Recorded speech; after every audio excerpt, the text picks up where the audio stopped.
Hello and welcome to Just Hoops. The Lakers have been outstanding during these playoffs, destroying their expectations going in.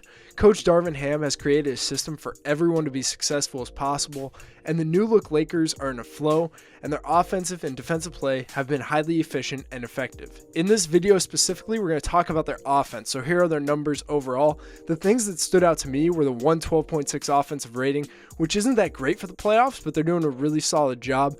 They're moving it well with a high assist percentage, they're limiting turnovers pretty well, and they're pretty active on the offensive boards. In this video, we're going to dive into their offensive play and see what has made them successful this far in the playoffs as they prepare for the conference finals. First things first, let's talk about their transition attack.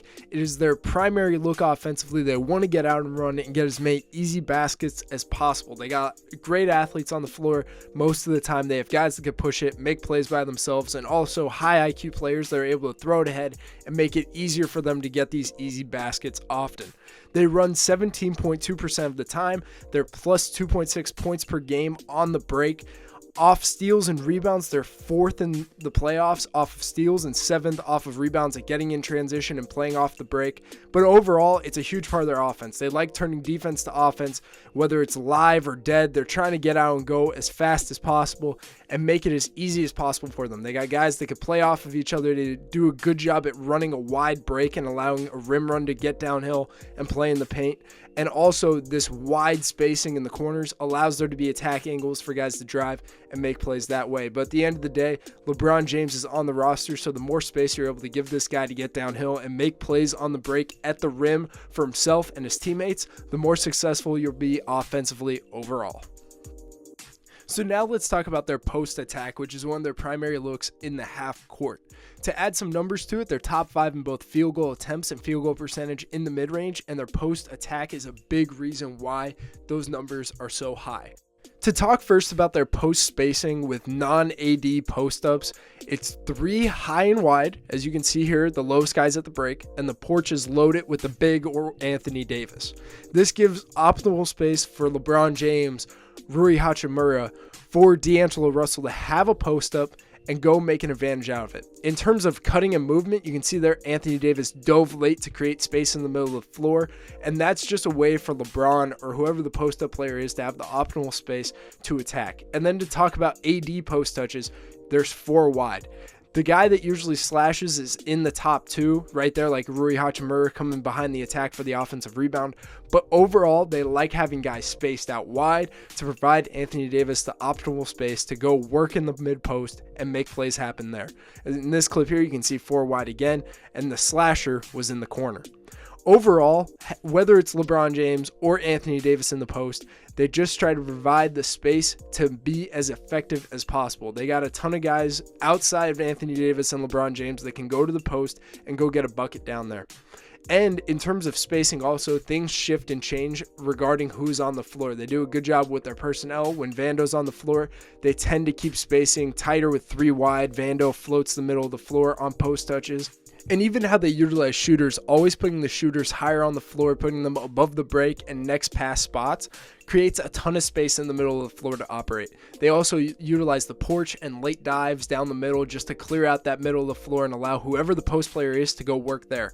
Their post offense is a major staple of their half-court attack, and it's been highly successful in the playoffs so far.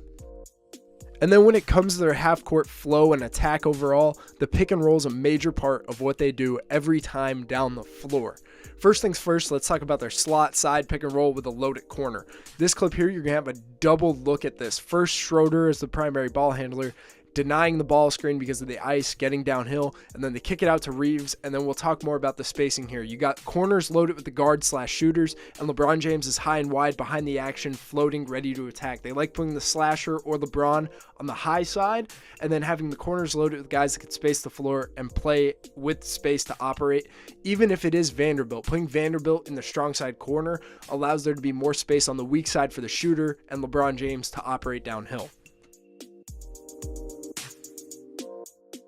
The way in which they utilize LeBron James in this spacing is massive. Having him in that next spot on the other slot or side of the floor allows him to both have the opportunity to catch and shoot because this guy helps too much, to be a playmaker to the dive man or to the opposite side of the floor, or to get into two-man game. Also gives him the ability to attack. Here you can see him as a roller with the same spacing, getting downhill, making a play out of the paint. And this clip here, you're going to see him in a go and catch situation, running down that side of the floor and playing out of that next spot efficiently and effectively. And then next, let's talk about their empty side two-man game attack. 3 wide on the weak side, giving them optimal space on this two-man side to go make a play happen, play off of each other, have random movement and action regarding the space in which they attack, the side of the floor at which they attack, and how they just operate. In terms of the 3-man spacing, it's typically 3 wide, but if there's a non-shooter on that side of the floor, they're going to crash, whether it's a flare screen or just diving to the porch to play out of that. And at the end of the day, though, they like having guys wide, creating the space optimal for the ball handler and the roller to go make a play. A major thing is where they put the slasher. Here, LeBron James is at the 45, but a lot of the time they put the slasher in the corner to flare and just play out of that. But at the end of the day, they also have variability, putting guards in pick and rolls, playing out of inverted action, and allowing LeBron James, Anthony Davis, or whoever the ball handler is to go make a play with an advantage or a smaller guy on him. This last clip shows the importance the pick and roll is to their flow offensively. First, Rory sets that middle ball screen, and then Anthony Davis flows into their filled side slot ball screen, and then on the next pass, Anthony Davis runs into another ball screen, just showing the amount of ball handlers and attackers and spots that they can utilize for advantages in their pick and roll offense. The Lakers have made it to the conference finals and have championship aspirations. Yes, the defense has been a major part of their success, but offensively they're flowing, they're clicking, they have great spacing, they put guys in spots to be successful, and they're just amplifying the abilities of everyone on the floor under Coach Darvin Ham. So I hope you guys enjoyed this video, learned something about the Lakers and their playoff run. For more content like this, please like, subscribe, and share, and we'll catch you in the next one.